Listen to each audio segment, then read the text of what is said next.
Hello, hello, আসসালামু আলাইকুম। কেমন আছেন আপনি? ভালো আছেন স্যার? এখন আপনি কোথায় আছেন? আজ তো শুক্রবার, বাসায় আছি। কিন্তু তুমি কে? শিউলি বলছো না? জি স্যার, আমি শিউলি বলছি। স্যার সামনে ৩ দিন ছুটি আছে। দেশের বাড়িতে বেড়াইতে যাইবেন না? দেখি কি করব। তবে শিউলি, তোমাকে আমি একটা কথা বলতে চাই। আমাকে আবার কি বলবেন স্যার? কি বলার আছে বলেন? ভাবছিলাম আমিও দেশের বাড়ি যাব না। যদি তোমার আপত্তি না থাকে তাহলে আমি একটা কথা বলতে চাই। হুম, জলদি বলে ফেলুন। কি বলবেন? বলুন। আমি বলছিলাম কি, এবারে তো স্কুল 3 দিন বন্ধ থাকবে। এই 3টা দিন সময় আমি তোমাকে সঙ্গে নিয়ে একটু বেড়াইতে ঘুরতে চাই। এতে তোমার কি মতামত? উম হ্যাঁ, ভালোই হয়। তবে যদি আপনার দেশের বাড়ি বেড়াইতে না যান, তাহলে আমি আপনার সঙ্গে ঘুরবো। তবে কেমন হয় না স্যার? স্যার, আজকে যদি একটু আপনি আমার বাসায় আসতেন, আমি একটু খুশি হতাম। আসবেন কি স্যার? দেখো শিউলি, তোমার ওখানে গেলে আমার লাভ কি? একটু বলো তো দেখি। আপনি যা খাইতে চাইবেন আপনারে তাই খাওয়াবো। হবে তো? আমাকে যা খুশি তাই খাওয়াবা? এটাকে আমি বিশ্বাস করবো আসলে? ও বাবা! কি এমন চাইবেন যে আমি আপনাকে খাওয়াইতে পারবো না? যদি বলি আমি তোমাকে চাই? উম ভেবে দেখবো সেটা। আমার লজ্জা লাগে। যা, দুষ্টু কোথাকার, কি যে বলেন না। আগে আসেন না স্যার। আসেন, আসেন। তাহলে শিউলি, আমি কয়টার দিকে যাব? উম স্যার, আপনি এক কাজ করেন। রাত্রে ৮টার সময় চলে আসেন। আসেন, সমস্যা নাই। আগে বলো, তোমার ওখানে গেলে আমাকে কি কি করবে, কি কি আপ্যায়ন করবে একটু বলো না শুনি। আর শিউলি, তুমি আমাকে তুমি তুমি করে বলবা। এটা আমার মন চায় আসলে। স্যার যে কি বলেন না। উহ, হাসি পাচ্ছে খুব। আগে কাছে আসো না, তারপরে তোমাকে সবই বলবো। এই তো, তুমি আমাকে তুমি তুমি করে বলা শুরু করে দিছো। আমি কিছু জানি না, নিজের অজান্তে মন থেকে বের হয়ে গেছে। আমি ওইসব কিছু বুঝি না। তোমার বাসায় যাওয়ার পরে একটু খাওয়া দাওয়া করব, করার পরে উম তোমার আদর চাই। সেটা কি হবে? ওরে বাবা! এত কিছু! হ্যাঁ। কেন, আমার আশা কি পূরণ হবে না? জি স্যার, আগে আপনি আসেন, তারপরে হবে। দেখা যাবে। শিউলি, দেখা যাবে মানে? স্যার, আপনি তো জানেন বাসায় আমার হাজবেন্ড থাকে। এখন মাস্টারি চাকরি করার জন্য আপনার মতো আমিও বাসা ভাড়া থেকে চাকরি করি। তো অনেক দিন বাড়ি যাওয়া হয় না। তাছাড়া আপনার সাথেও আমার অনেক গুড সম্পর্ক। এই জন্য বলতেছিলাম যে আপনি বলছেন না, ঠিক আছে, কিন্তু আমার যে অনেক ভয় লাগে এসব করতে। কেউ যদি জেনে যায়, তাহলে কি হবে বলো? আমি তো সবসময় তোমার কাছে আপত্তি করব না। মাঝে মধ্যে দু একদিন হয়তো চাইবো, বলবো। সমস্যা হবে? যদি বাচ্চা কাচ্চা হয়ে যায় তাহলে কি হবে বলো? এটা নিয়ে আমি ভাবছি।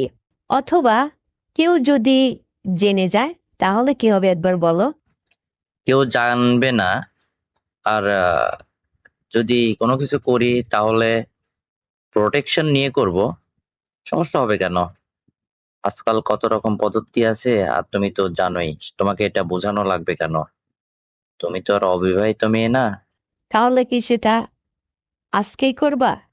হুম। অনেকদিন যেহেতু উপাস আছি, দেশের বাড়িতেও যাওয়া হয় না, তোমার ভাবির সাথেও অনেকদিন সাক্ষাৎ হয় না। আর আমার মতো তুমিও তো একই রকম, দুজনের অবস্থা। তো সমস্যা কোথায়?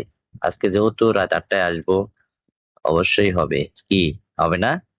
একটু আদর করবা, ভালোবাসবা, মনটা ভরিয়ে দিবা। তবে সবসময় আমি তোমাকে জ্বালাতন করব না।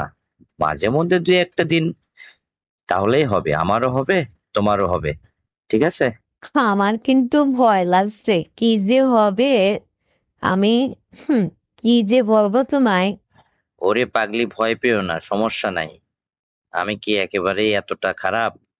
তবে শোনো, আমি রাত্রে যখন ৮টার সময় আসবো না, এই সময় আসার সময় তোমার জন্য একটা জিনিস নিয়ে আসতে চাচ্ছি। কয়েকটা ব্রা নিয়ে আসবো। তুমি তোমার ব্রা সাইজটা, বডি সাইজটা একটু বলবা কি? তাহলে একটু ভালো হতো। ওরে বাবা, এত দূর!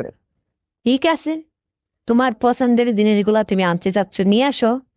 তবে সাইজ বলবো, এটা শরমের কথা না, অনেক শরম লাগে আমার।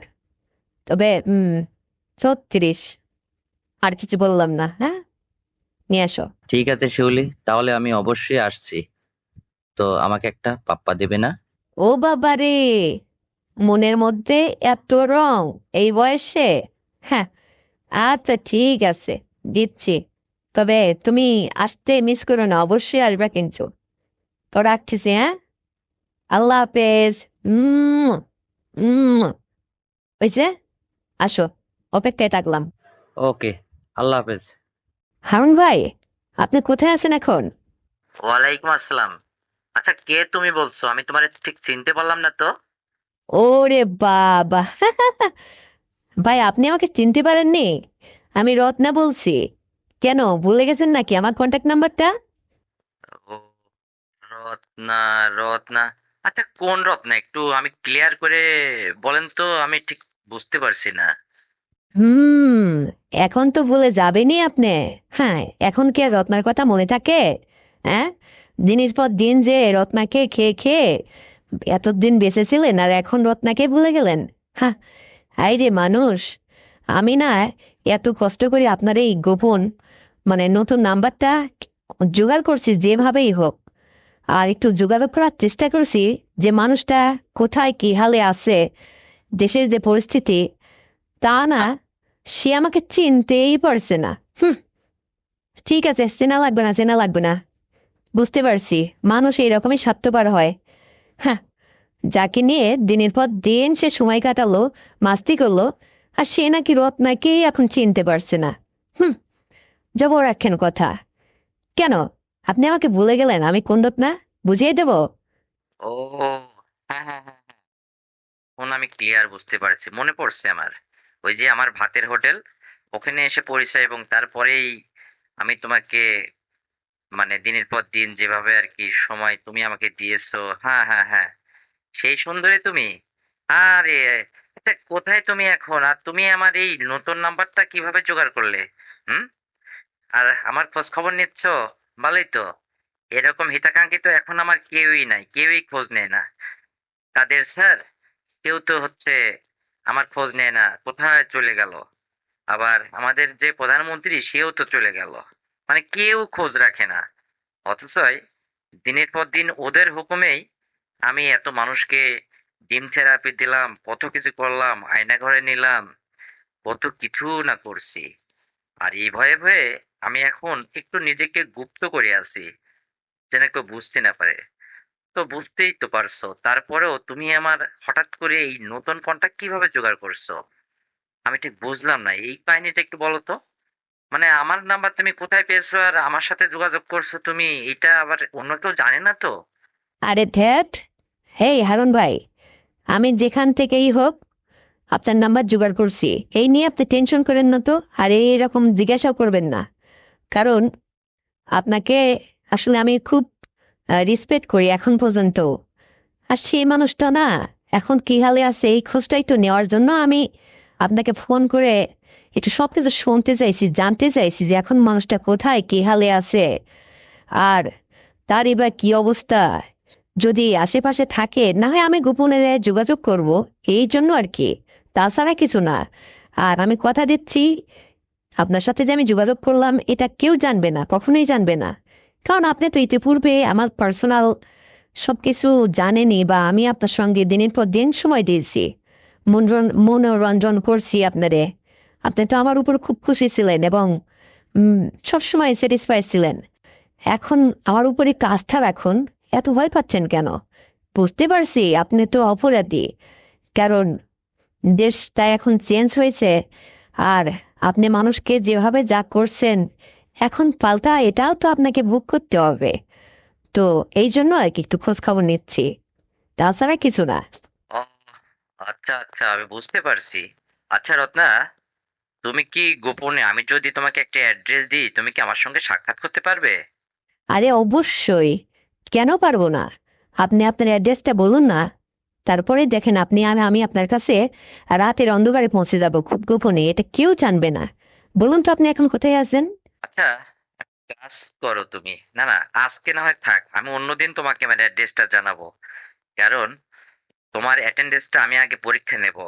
কারণ দেখো, দেশের যে অবস্থা, আমি কত মানুষকে হয়রানি করছি, অত্যাচার করেছি, কত মানুষকে কত কষ্ট দিয়েছি।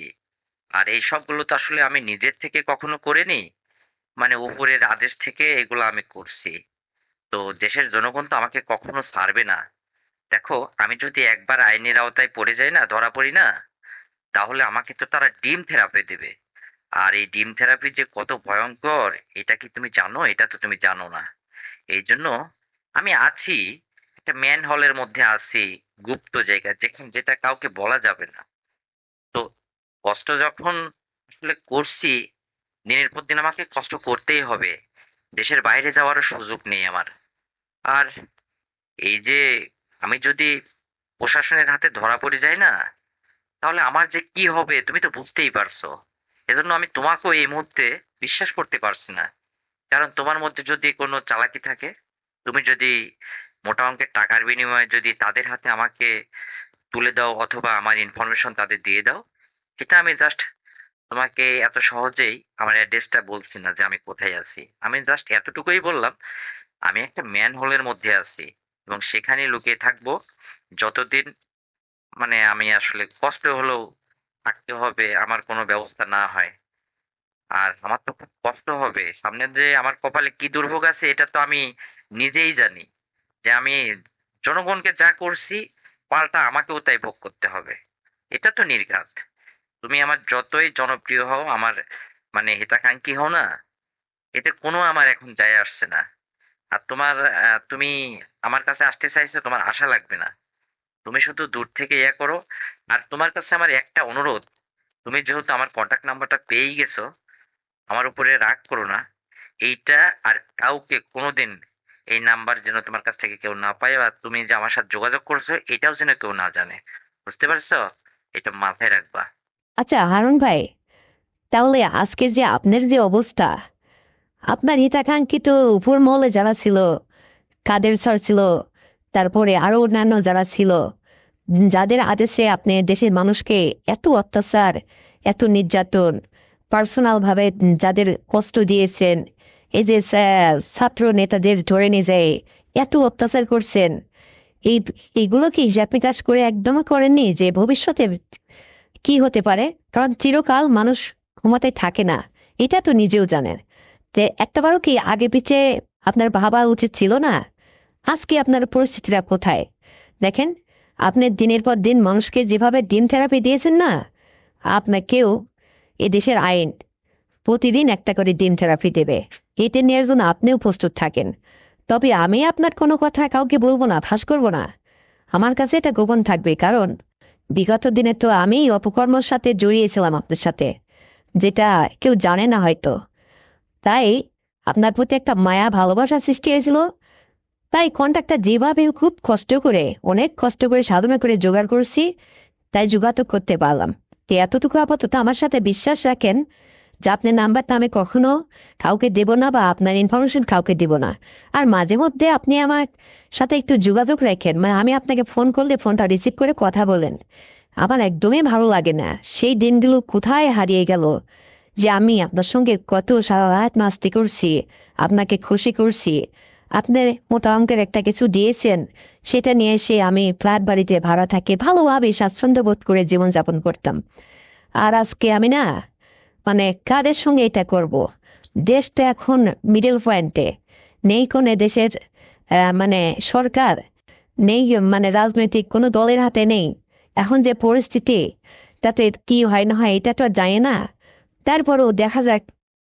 তবে এইটুকু আপনি প্রস্তুত থাকেন, আপনি যা করছেন না, এই যে মৌলবাদীদের উপরে এত অত্যাচার, তাদের বুকে এই যে বুলেট ছুড়ছেন, কত কিছু করছেন, এটা কি দেশের মানুষ ভুলে গেছে? কেউ ভুলেনি। এর জন্য আপনাকেও টুকরো টুকরো করে এক পিস করে দেওয়া হবে, যেটা আপনার মানে 3 বেলা থেরাপি এটা নেওয়ার জন্য প্রস্তুত থাকেন। এখানে বাঁচার কোনো অপশন নেই ভাই, আপনিও রেডি থাকেন, বুঝতে পারছেন? আসলে ভাবতে আমার খুব কষ্ট হয় হারুন ভাই, আপনি যে কেন এইগুলা করলেন আগে পিছে না ভেবে, এটা উপর আল্লাহই জানে। আপনার ভাবা উচিত ছিল। আজ দেখুন, আপনার উপরে যারা বসেছিল, যাদের যাদের আদেশে আপনি ক্ষমতার অপব্যবহার করছেন, তারা কিন্তু আজকে টোটল ধরছে, মানে তারা দেশে নাই, তারা আগে থেকেই উধাও। অথচ আপনার মতো একজনকে এদেশে ফেলে রেখে চলে গেছে, আপনি যাওয়ারও সুযোগ পাননি। চতুর্দিকে কাটা তারের বেড়া আপনার জন্য। আপনি ম্যান হলে থাকেন আর গর্তের মধ্যে থাকেন, যেখানে থাকেন কতদিন নিজেকে লুকিয়ে রাখবেন? একদিন আপনাকে বের হতেই হবে, আর এই দেশের জনগণ আপনাকে কখনো ছাড়বে না, বুঝতে পারছেন? তো কপালে দুর্ভোগ থাকলে কে আর ঠেকায়? আমাদের তো শুধু আফসোস করেই শেষ। তো ঠিক আছে, টেনশন করিয়েন না, আমার ফোনটা মাঝে মধ্যে দিলে একটু রিসিভ করে আপনি আপনার সমস্যার কথাগুলো একটু শেয়ার করেন, আমি শুনবো। আর কাউকে একটা কথা দিলাম, জানাবো না, বুঝলেন আরুন ভাই? এটা হচ্ছে আমার লাস্ট কথা। আচ্ছা, না, তুমি যে এতগুলো কথা আমাকে বলছো, এগুলা কি তুমি অভিমান করে বলছো, না আসলেই রাগ করে, নাকি আমার উপকারার্থে, মানে উপকারের স্বার্থে বলছো, কোনটা? আমি তোমাকে আসলে কি ভাববো, এটা আমি ঠিক বুঝতে পারছি না, বুঝছো? হারুন ভাই, কালকের সিংহ আজকের ছাগল হয়ে গেছে। বোঝেন নেই আপনি? হ্যাঁ, বুঝে নেন। তা ঠিক আছে, বেশি কথা বলবো না, কিছু মনে করেন না, ভালো থাকেন। আর নেক্সটে আমি ফোন করলে ফোনটা একটু ধরবেন। আপনার কোনো সমস্যা নেই, আপনি যেখানে থাকেন নিজেকে একটু বাঁচার চেষ্টা করেন। আচ্ছা, ঠিক আছে। আর তোমার কাছে আমার একটা অনুরোধ, তুমি বিষয়টা একদম গোপন রাখবা, মানে আমার কোনো ইনফরমেশন কেউ যেন না পায়। তাহলে, তা না হলে কিন্তু কোনোদিন সুযোগ পাইলে আমি তোমার কখনোই ছাড়বো না। কথাটা মাথায় রেখো। তো ঠিক আছে, রাখতেছি। Bye bye. ওকে হারুন ভাই, ডিম থেরাপি। সব যত সব। তো বন্ধুরা, যদি আরো নতুন তথ্য পেতে চান তাহলে অবশ্যই চ্যানেলটিকে সাবস্ক্রাইব করুন আর শেয়ার করে মানুষকে দেখার সুযোগ করে দিন। আর ভিডিওতে অবশ্যই একটা লাইক দিন। ধন্যবাদ। আসসালামু আলাইকুম নিজাম ভাই, কেমন আছেন? ওয়ালাইকুম আসসালাম। কি অবস্থা? খুব হাসি খুশি মনে হচ্ছে। ব্যাপারটা কি? না, হা হা, তেমন কিছু না। আপনি তো শুনছেন মনে হয়, আমি কানাডাতে চলে যাচ্ছি, কারণ আমার ফ্যামিলির সবাই তো কানাডাতেই চলে গেছে, তো আমি আর থাকি কি করব বলেন? তো আমার কিন্তু বাংলা ভাষা তো আমি যথেষ্টই জানি, তো ইংলিশ ভাষাটা শিখতে হবে। তো আপনি তো ভালো ইংরেজি পারেন, তো আমাকে এই যে এত কথা বলেন আমার সঙ্গে, এত পরকে এত নানান রকম সম্পর্কে জর্জরিত আপনি বিগত দিন আছেন, দেখেন, আপনি এতদিন যা কিছু আমাকে করছেন বা যখন যেখানে যাচ্ছেন আমি গেছি, আপনার সঙ্গে সময় দিছি, আবার আপনি আমার বাসাতে আসছেন, কখনো সুযোগ পাইলে আপনাকে খালি হাতে ফেরাইনি। তো আজকে কি আপনার কাছে একটা কিছু চাইলে আপনি দেবেন নিজাম ভাই? হ্যাঁ, দেব না কেন? নিশ্চয়ই দেব। আচ্ছা, কি চান আমার কাছে বলেন তো, যেটা আমি দিতে পারবো না? কি বলেন? শোনেন, আমাকে প্রত্যেক দিন 5টা করে সেন্টেন্স শেখাবেন, মানে ইংরেজি শেখাবেন। আমি যেটা বাংলায় কথা বলবো এটা স্বাভাবিকভাবে ইংরেজি করে দেবেন। আর এই 5টা ইংরেজি প্রত্যেকদিন 5টা সেন্টেন্স আমি এটা মুখস্থ করব বা আমার মধ্যে নিয়ে আসবো, যাতে আমার মনে থাকে এবং সেটা সহজ হয়, বেশি মানে প্রেশার না পড়ে আমার ব্রেনটের উপরে, বুঝতে পারছেন? তারপরে আমি তো আপনার জন্য আসি সর্বশেষে, বুঝছেন না কেন? পারবেন না এটা? অফকোর্স, অবশ্যই পারবো। কেন পারবো না? তো এখন থেকে শুরু করে দেন না, শুরু করব? হ্যাঁ, শুরু করেন। কি খাতা কলম নিয়ে বসবো? হ্যাঁ, তুমি খাতা কলম নিয়ে বসে যাও। আমি তোমাকে 5টা সেন্টেন্স এখন বলবো, এটা লিখে নিয়ে তুমি এটার উপরে প্র্যাকটিস করবা। দেখবা কথা বলার সময় তুমি ইংরেজিতে সবসময় সাধারণত মানুষের সঙ্গে কথা বলতে পারবা। দেখো, দৈনন্দিন জীবনে আসলে আমরা যে ভাষাগুলো ব্যবহার করি, এইটাই ইংরেজিতে বলার চেষ্টা করবা। আর আমি তোমাকে শিখিয়ে দেবো, তুমি অবশ্যই পারবা, খুব সহজ। বুঝতে পারছো? হুম, তাহলে শুরু করুন এখনই, আমি রেডি কাগজ কলম নিয়ে, বলেন। তুমি কি ভাত খেয়েছো? অর্থ, ডিড ইউ ইট রাইস? আচ্ছা, এটা আমি লিখছি, তারপর? পরেরটা, তুমি কেন খাবে না? Why don't you eat? পরেরটা, তুমি কি আমার উপর রাগ করছো? Are you angry with me? Okay, তারপর? ঠিক আছে, আর কখনো এমন হবে না। Well, never again. ওকে, তারপর? তুমি কি আমার সঙ্গে দেখা করতে পারবে? Can you meet me? হ্যাঁ, এই তো দারুণ হচ্ছে। তারপর? তুমি কি আমার জন্য অপেক্ষা করতে পারবে? Can you wait for me? ঠিক আছে, তারপর? আজ আমি ব্যস্ত আছি। I am busy today. তারপর? আমি আগামীকাল তোমার সঙ্গে দেখা করব। I will see tomorrow. Okay, এই কয়টাই থাক। এর বেশি হলে আমার মনে থাকবে না। তারপরে আগামীকালকে আবার আমাকে বলবেন। আমি আবার ওইগুলা মুখস্থ করে আপনার কাছে আমি এটা আবার, আপনি আমাকে পড়াটা ধরবেন, আমি দেব। সঠিক না হলে আপনি আমাকে যে সাজা দেবেন আমি তাই মেনে নেব। তারপরেও আমাকে এগুলো শিখতেই হবে, কারণ 1 মাসের মধ্যে আমাকে ইংরেজিতে পাকা করে দিতে হবে। তা না হলে কিন্তু আমার সমস্যা হচ্ছে, বুঝতে পারছেন? আর কানাডাতে যাওয়ার আগে আপনাকে মন ভরিয়ে আদর করে যাব। এই নিয়ে আপনি টেনশন করেন না, আপনি শুধু আমাকে ইংরেজিতে পাকা করে দেন। বুঝতে পারছেন? আর আমি আপনার কথাটাই ভাবছিলাম যে কারো কাছে যাওয়া লাগবে না, শুধু ইংরেজি বিষয়ের উপরে পারদর্শী আপনার যথেষ্ট। তাই আপনার কাছ থেকে আমি ইংরেজিতে একদম উড়োজাহাজ হতে চাই। বুঝতে পারছেন? নিজাম ভাই শোনেন, আপনি সন্ধ্যায় আমার বাসায় আসেন, একটু চা খাওয়ার দাওয়াত নেন। আর বাসাতে আজকে মাও নেই, আব্বাও নেই, সবাই এক জায়গায় দাওয়াত বাড়িতে গেছে। তো ফিরে আসি, আসবেন তো? আরে ধ্যাত, শুধু চা খাওয়ার জন্য কি যাওয়া যায় নাকি? হুম?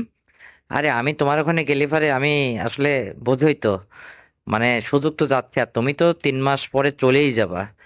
তো এই কটা দিন কন্টিনিউ আমার সঙ্গে একটু সময় দাও না, কারণ এতদিনের ভালোবাসা এক মুহূর্তে ধুলায় মিশিয়ে দিও না, বুঝতে পারছো? আমি আসতেছি, তবে তোমার কাছে আমার একটা চাওয়া আছে, বুঝতে পারছো কি চাইছি আমি? হুম? জি স্যার, জানি আমি। আপনি যে কিসের পাগল, খালি ওইটা নিয়েই পড়ে থাকেন। ভালোবাসা না চাই? আপনি তো খালি আমার ওইটাই ভালোবাসেন, আর কি ভালোবাসেন?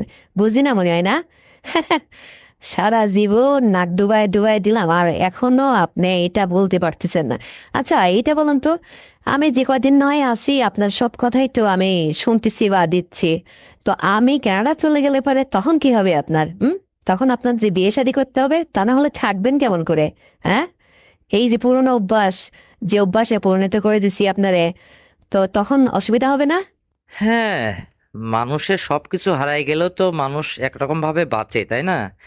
আপনজন কি মানুষের মধ্যে থেকে হারাই যায় না? তা আমিও সেটাই ভেবে নেব।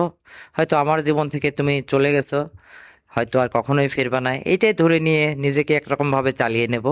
তাছাড়া আর কি করার আছে? তবে যে কটা দিন তুমি দেশে আছো, এই কটা দিন তো মানে ঠিকঠাক মতো আমাকে একটু আদর আপ্যায়ন করবা নাকি? নাকি তাতেও কোনো আপত্তি? একবারে মুছে দিচ্ছ নাকি? মুছে দিও না। আর শোনো, আমি সন্ধ্যায় আসতেছি, রেডি হয়ে আসতেছি, মানে আমাকে আবার ফেরাই দিও না কিন্তু। আমার আসলে এটা কন্টিনিউ অভ্যাস হয়ে গেছে, বুঝতে পারছো? মানে না হলে আমার ভাল লাগে না।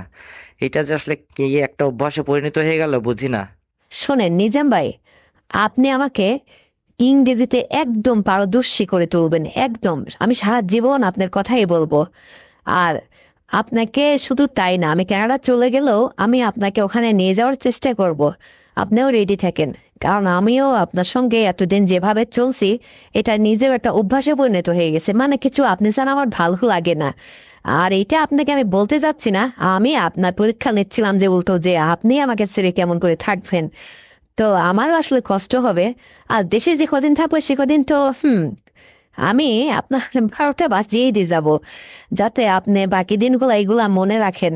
আর মোবাইল তো যোগাযোগ হবেই। তবে এই 3 মাসের মধ্যে ইংরেজিতে আমাকে এই ভাষা শিক্ষায় একদম পারদর্শী, মানে আমি একদম বিগিনার না, মানে একটু অ্যাডভান্স লেভেলে যাইতে চাচ্ছি। যেটা আপনার উপরে আমি দায়িত্ব দিচ্ছি, আপনি সেভাবে আমাকে তৈরি করে নেবেন। আর এতে যদি যা কিছু করতে হয়, যখন যা লাগে, সমস্যা নেই।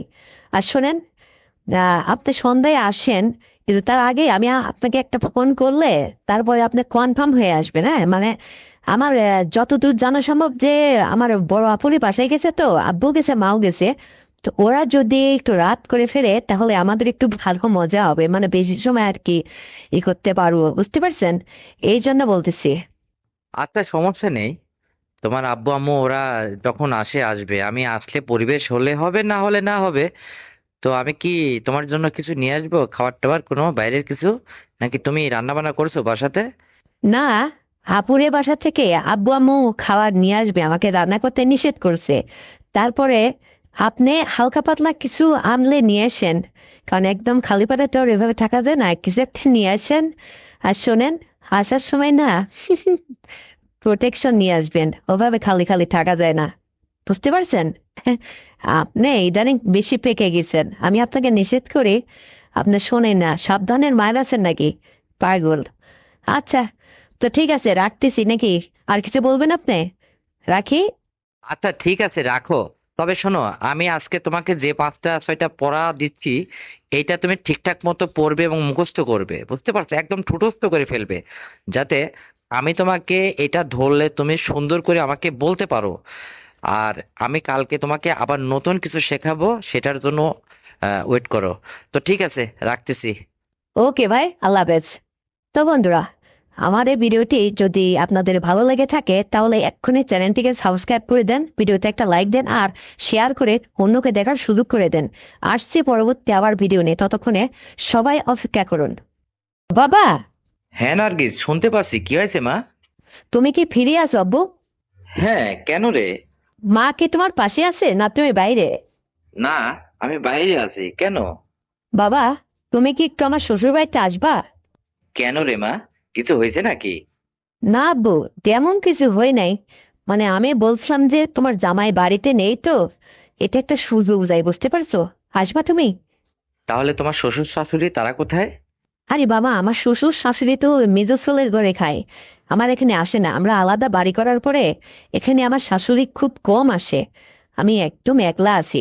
দেখো না, তোমার জামাই তো আজ পর্যন্ত আমাকে একটা বাবু দিতে পারলো না। ওই যে পাশের বাড়ির একটা মেয়েরে নিয়ে আমি আপাতত থাকি, ও যখন কোনো ব্যবসার কাজে বাইরে যায় তখন তো আমি একলাই ওই যে পাশের বাড়ির মেয়েটারে নিয়ে থাকি। তা তুমি এই সুযোগে যদি একটু আসতে, মনে আছে তোমার সেদিনের কথা? এই যে মাঝখানে একটা দিন এসে তুমি দিয়ে গেলে না, আমার যে কি যে ভালো লাগছিল বাবা, আমি তোমাকে বুঝাইতে পারবো না। তুমি এত সুন্দর করে এই সময়ে আমাকে এইভাবে দিলে, আমি এটা ভুলতে পারছি না। শুধু এইটার অপেক্ষায় আছি যে কবে তোমার জামাই বাড়ি থেকে কোথাও ব্যবসার কাজে যায়, ও আবার মাঝে মধ্যে ব্যবসার কাজে বাইরে গেলে কমপক্ষে 10 দিন 15 দিন পরে ফেরে। তো ঢাকা গেছে ইতিমধ্যেই, এই জন্য তোমাকে ডাকতেছি খুব জরুরি ভাবে। আর তুমি যদি আসতে চাও তাহলে মা যেন না জানে এই সংবাদটা, চুপ করে চলে এসে টুক করে করে আবার চলে যাবা, পারবা? হ্যাঁ, পারবো না মানে? আরে বাবা, আমি তো তোমার এই ডাকার অপেক্ষায় ছিলাম। শোনো, তোমার মা এটা কখনোই বুঝতে পারবে না, কারণ আমি কোন প্রকৃতির মানুষ এটা কিন্তু তোমার মা ভালো করেই জানে, বুঝতে পারছো? আরে আমি টুক করে আসবো, তোমার ওখানে রাত যাপন করবো না, দিনের বেলায় কিন্তু সেরে চলে আসবো, বুঝতে পারছো? হ্যাঁ বাবা, বুঝতে পারছি। তবে বাবা, আমার কি বাবু হবে তো? আরে বোঝো না কেন? এটা কি আমার তোমার হাতে আছে নাকি? উপরওয়ালা চাইলেই হবে, তবে নিজেরা তো চেষ্টা করতে হবে, তাই না? বাবা, এত করে তোমাকে বললাম যে তোমার জামাইকে বিদেশে পাঠিয়ে দাও, কিছু টাকা পয়সা দিয়ে তুমি একটু সহযোগিতা করো, আর আমরা কিছু দিয়ে টিয়ে তোমার জামাই বিদেশে চলে যাক, তাহলে তোমার আর আমার কত ভালো হতো না? তুমি এটা না করে চুপ করে বসে আছো। এমন তো না যে তোমার টাকা পয়সা নেই, তোমার তো অনেক টাকা পয়সা আছে। তুমি তোমার জামাইরে বিদেশে পাঠিয়ে দাও, তাহলে দিনের পর দিন তুমি আর আমি দারুণ ভাবে মাস্তি করতে পারবো। তুমি আমার বাড়িতে আসলে আমি তোমাকে ভালো মন্দ সুন্দর করে রান্না করে খাওয়াবো, আদর আপ্যায়ন করবো। আর ওই ফাঁকে তোমারটা সুন্দর করে আমি নিতাম, সুন্দর করে তোমাকে আপ্যায়ন করতাম, তোমাকে সবকিছু মন ভরে দিতে পারতাম, আমারও শান্তি হতো। হ্যাঁ, মা এই সারাটা জীবনে তোমাকে অশান্তির মধ্যে লাগছে, মা কখনো তোমাকে খুশি করে না।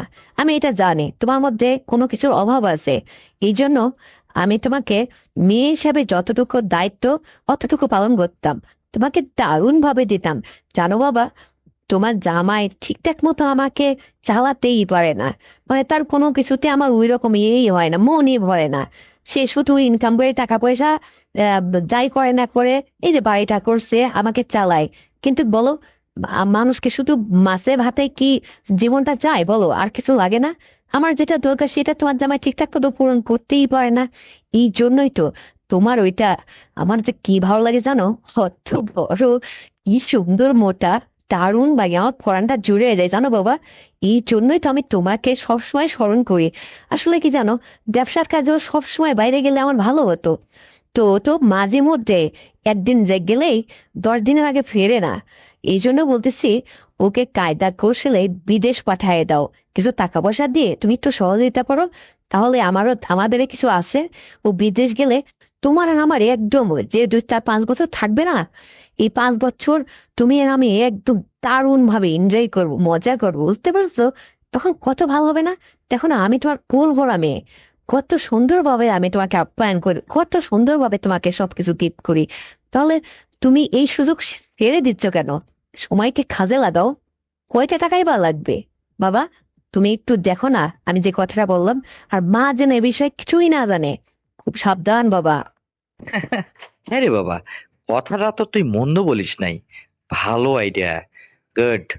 তাহলে 2-1 মাসের মধ্যে জামাইকে আমি বিদেশ পাঠিয়ে দিব।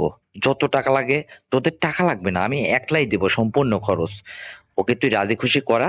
ও যদি যেতে চাই তাহলে পাঠায় দিয়ে তোর আর আমার লাইনটা একদম ক্লিয়ার হয়ে যাবে। মাঝখানে কেউ বাধা হয়ে দাঁড়াবে না। তাহলে তো ভালো হবে রে। কারণ দেখ, তোকে পাওয়ার পর থেকে আমি যেন অভ্যস্ত হয়ে গেছি। তোর মাকে আর আমার ভালোই লাগে না জানিস। তোর মা কেমন যেন আচরণ করে আমার সাথে ইদানিং, একদম আমার ভালো লাগে না। আর তুই না কত সুন্দর করে আমাকে মন ভরে আপ্যায়ন করিস। একটা মেয়ে যে বাবাকে এত সুন্দর করে সবকিছু উজাড় করে দিতে পারে, আপ্যায়ন করতে পারে, এটা কখনো আমি জানতাম না। মানে তোর ব্যবহার আমি মুগ্ধ। তুই কত সুন্দর করে চিৎ কাট উপর এই যে কত সুন্দর আইটেমে আমার যখন যেভাবে লাগে তুই কখনো বাধা দিস না। এই যে ভালো ভালো রান্না করে খাওয়াস, গেলে পারে এত আপ্যায়ন করিস। আরে শোনো শোনো বাবা, আপ্যায়নে দেখছো কি? তুমি যেটা বলছো না, আমার খুব ভালো লাগতেছে। আরে তোমার জামাইকে তুমি বিদেশ একবার পাঠিয়ে দেখোই না। আরে সারাটা জীবনে দুনিয়াটা শুধু তোমার আর আমার হয়ে যাবে। কত সুন্দর করে যে তোমাকে আমি আনন্দ দেব, কত সুন্দরভাবে যে তুমি আর আমি জীবনযাপন করব, তুমি কল্পনাও করতে পারবা না। কারণ ওই যুবক বয়সে যখন তোমার সংসারে তুমি বিয়ে করে আমার মাকে নিয়ে আসছিলে, আমার মা তোমাকে কতটুকু সুখী করতে পারছে। আরে বাবা, আমি বলি কি, তার চেয়েও তোমাকে সুখী করব আমি। তুমি চাও কি? যেমন খুশি, যেভাবে খুশি, সেভাবে আমি তোমাকে আপ্যায়ন করবো, সবকিছু উজাড় করে দেব বাবা। তুমি শুধু তোমার জামাইকে বিদেশ পাঠিয়ে দেখোই না। আরে তোমার আর আমার তো রাস্তা একদম ক্লিয়ার, পরিষ্কার। আর দেখো না, আমাদের বাড়িটা তো আলাদা করছি। আমার শ্বশুর শাশুড়িও আমাদের বাড়িতে আসে না। তাহলে তোমার আর আমার মাঝখানে কেউ বাধা হয়ে দাঁড়াবে না, ডিস্টার্বও করবে না, বুঝতে পারছো? এটা ভালো আইডিয়া না বাবা? হ্যাঁ। হ্যাঁ রে, আবার আর একটা কথা, আমি মনে মনে একটা কথা ভাবছি যে তুই একটা দিন আমাকে তুই আপ্যায়ন করতেছিস, সবকিছু নিজের আমাকে উজাড় করে এইভাবে দিচ্ছিস, আমাকে খুশি করে, মানে জামাইকে বিদেশ পাঠিয়ে দেওয়ার পরে আবার আমাকে চান্স দিবি তো, নাকি জামাইকে বিদেশ পাঠানোর একটা ফোন দিয়ে আঁকছিস? আমি ঠিক বুঝলাম না। দেখিস কিন্তু আমাকে ঠকাস না। এই তোমার বিশ্বাস আমার উপরে? হ্যাঁ, যা নিজের সমস্ত কিছু বাবাকে উজাড় করে দিলাম, সেই বাবার মুখে আজ এই কথা? ছি বাবা, আমি তোমার কাছ থেকে এটা আশা করিনি কখনো। কারণ দেখো, একটা মেয়ে যখন তার নিজের সতীত্ব, নিজের সমস্ত কিছু বাবাকে উজাড় করে দিতে পারে, সেই মেয়েকে তুমি বিশ্বাস না করে এখনো পড়ে আছো? না বাবা, তুমি আসলে ভুল স্বর্গে বাস করতেছো। তুমি আমাকে একটাবার বিশ্বাস করে দেখো। দেখো আমি কি হাতে রাখছি। এতটা দিন তোমারটা আমি নিয়ে আসতেছি, তোমাকে এত আপ্যায়ন করে আসতেছি, এত সুন্দর করে দিচ্ছি। বাকি জীবনে যা, বিগত জীবনে আমার মায়ের কাছ থেকে তুমি এটা পাওনি, সেইভাবে তুমি যেভাবে চাইছো, যখন যেভাবে চাইছো, সেটাই তো আমি পূরণ করতেছি। তবে তুমি বিশ্বাস করো না কেন?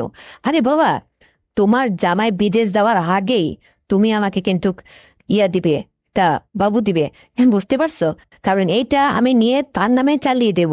আর শোনো, সে বিদেশ গেলে তাকে ফোন করে বলবো যে এটা তোমার। এটা ভালো আইডিয়া না? কারণ বাবা, একটা কথা বোঝো, তোমার ওইটা এত সুন্দর, এত ভালো লাগে আমার, অনেক বড়, বুঝতে পারছো? কোন মেয়েরই না এটা ভালো লাগে? আরে বাবা, আমি তোমার মেয়ে, আমার তো কোনো কিছু অভাব নেই। তোমাকে রান্না বান্না করে দিনের পর দিন খাওয়াবো, তোমাকে একটু সেবা করার সুযোগ দাও। আমি যেন সারাটা জীবন তোমার পাশে এভাবে থাকতে পারি। তুমি একটাবার তাড়াতাড়ি তোমার জামাইকে বিদেশ পাঠিয়ে দাও। আরে তোমার আমার মাঝখানের থেকে তাকে বিদায় করো তো। তাহলে রাস্তা ক্লিয়ারই, বুঝো না এটা? আচ্ছা ঠিক আছে, তাহলে তোমার যেটা ভালো হয় আমি সেটাই করব। আর শোনো, শুধু তোমার জন্য না, আমারও তো লাগবে, কারণ তোমার মা তো আমাকে ঠিকঠাক মতো আপ্যায়ন করে না। তো আমি তো এখন তোমার উপরে নির্ভরশীল হয়ে গেছি রে বাবা। তো আলাদা বাড়িও যখন করছো, তোমার আমার জন্য তো এখন একদম ক্লিয়ার হয়ে গেল। ঠিক আছে, তাই করব। তাহলে শোনো বাবা, তোমার জামাই ঢাকাতে গেছে, ওই 8-10 দিন ফিরবে না। এই সুযোগে তুমি কালকে, আজকে যদি নাও পারো, কালকে মাকে বলে চলে আসো। আর মাকে যদি তুমি নাও বলে আসো, তুমি টুক করে আসে আমার সঙ্গে 1-2 বার থেকে তারপরে চলে যাবে, বুঝতে পারছো? আমি কিন্তু এটাই সুযোগের অপেক্ষায় ছিলাম, কারণ তোমার জামাই তো সহজে নড়ে না। তো এই যে হঠাৎ হঠাৎ যায় না বাইরে, তখনই তো আমি তোমাকে ডাকি। আর এটা সুযোগ যাচ্ছে, এরকম ভাবে চলতে থাকো। আর জামাইকে দ্রুত বিদেশ পাঠানোর ব্যবস্থা করো, তাহলে আর ওই চান্সে থাকা লাগবে না, বুঝতে পারছো? তোমার যখন খুশি তুমি তখন হাসবা, তখন মজা করবা। আর আমার খুব ভালো লাগবে, কারণ তোমাকে আমার ছাড়তে ইচ্ছা করে না, জানো? তুমি যে এত সুন্দর করে বিয়ে পারো বাবা, আমি আসলে মানে তোমাকে বোঝাইতে পারবো না, আমার পরানটা জুড়িয়ে যায় একদম। এটা আমি তোমাকে বুঝাইতে পারতেছি না। সবসময় তোমাকে ধরে রাখতে ইচ্ছে করেন, তোমার মতো করে তোমার জামাই কখনোই আমাকে এইভাবে করতে পারেনি, বুঝতে পারছো? তো ঠিক আছে, শোনো, ওই পাশের লোকজন দেখা যাচ্ছে, সবাই আড়ে আড়ে তাকাচ্ছে আমার দিকে। তো তোমার সঙ্গে আবার পরে কথা বলে, তুমি আজকে যদি সম্ভব হয় চলে আসো বাবা, আর তা যদি না হয় তাহলে কালকে চলে এসো। কিন্তু আমি কিন্তু ফ্রি আছি, প্রয়োজনে রাত থাকলে রাত থাকবে, রাত্রে বলে আরো বেশি মজা হবে, 2-4 বার নেওয়া যাবে, বুঝতে পারছো? তো এখন রাখি, পাশে লোকজন আছে। আর শোনো, তুমি কখনো মায়ের সামনে দাঁড়িয়ে থাকি কিন্তু আমার সঙ্গে ফোনে কথা বলবো না, খবরদার। এটাই যেন বাবা মা কখনো বুঝতে না পারে, বুঝতে পারছো? তো রাখতেছি এখন, হ্যাঁ? এই শোনো শোনো, আমি কালকে না আজকেই আসি, আমার আজকে আসতে মন চাচ্ছে। তাহলে চলে এসো। আরে বাবা, আজকে আসলে তো আমার আরো ভালো হয়, কারণ আমি তো এইটাই চাচ্ছি, তোমার উপরে কোনো প্রেশার দিচ্ছি না, তুমি তোমার সুবিধা মতোই আসো। আজকেই চলে আসো তাহলে। তবে কিন্তু আসলে আজকে রাত থাকবে। দেখো, আমি অনেক মোটা হয়ে গেছি জানো, কিছুদিন একটু এইভাবে তোমার সঙ্গে নিয়মিত থাকলে একটু পাতলা হতাম আমার মনে হয়। অনেক ভালো ভালো লাগতেছে নিজেকে, জানো? তুমি তাড়াতাড়ি আজকেই চলে আসো তাহলে। আর মা যেন এটা বুঝতে না পারে, খবরদার, সাবধান, বুঝতে পারছো? আমার লক্ষ্মী বাবা। আরে বাবা শোন তাহলে, তোর মা যদি কখনো তোর কাছে ফোন করে, তাহলে তুই কি বলবি? হ্যাঁ, তখন আমি বলবো যে, মা, বাবা আমার ওখানে বেড়াইতে আসছে, বাবাকে আমি রান্না বান্না করে খাওয়াচ্ছি, ব্যাস হয়ে গেল। দেখ রে মা, তুই তো আমার পূর্বের ইতিহাস জানিসই। আমার একটু ক্লেম আছিল। তো তোর তোর ওখানে ঘন ঘন গেলে আবার তোর মা মাইন্ড করতে পারে। এই জন্য সব দিনের কথাই তোর মাকে জানানোর দরকার নেই। ওই মাঝে মধ্যে বলবি যে হ্যাঁ আজকে আসছে। বুঝতে পারলি? তো ঠিক আছে, রাখি এখন। হ্যাঁ, রাখতে চাচ্ছ রাখো, আমিও তো তোমাকে রাখতেই বললাম। বাবা, হাসতে কিন্তু ভুল করো না, তাড়াতাড়ি চলে আসো। তোমার আসার কথা শুনে আমার এখনই যে কেমন লাগতেছে, আমি তোমাকে বুঝাইতে পারবো না। তাড়াতাড়ি চলে আসো। ঠিক আছে, আল্লাহ হাফেজ। ওকে, বাই। তো বন্ধুরা, এই গল্পটি শুনে তোমাদের কেমন লেগেছে? যদি ভালো লেগে থাকে তাহলে এক্ষুনি চ্যানেলটিকে সাবস্ক্রাইব করে দাও, ভিডিওতে একটা লাইক দাও, আর শেয়ার করে তোমার কাছের বন্ধু বান্ধবকে শোনার সুযোগ করে দাও। আর হ্যাঁ বন্ধুরা, আগামীকাল এর চেয়েও ভালো গল্প নিয়ে আসছে। ততক্ষণে সবাই তোমরা নিজের যত্ন নেবে, এই প্রত্যাশায়। আল্লাহ হাফেজ।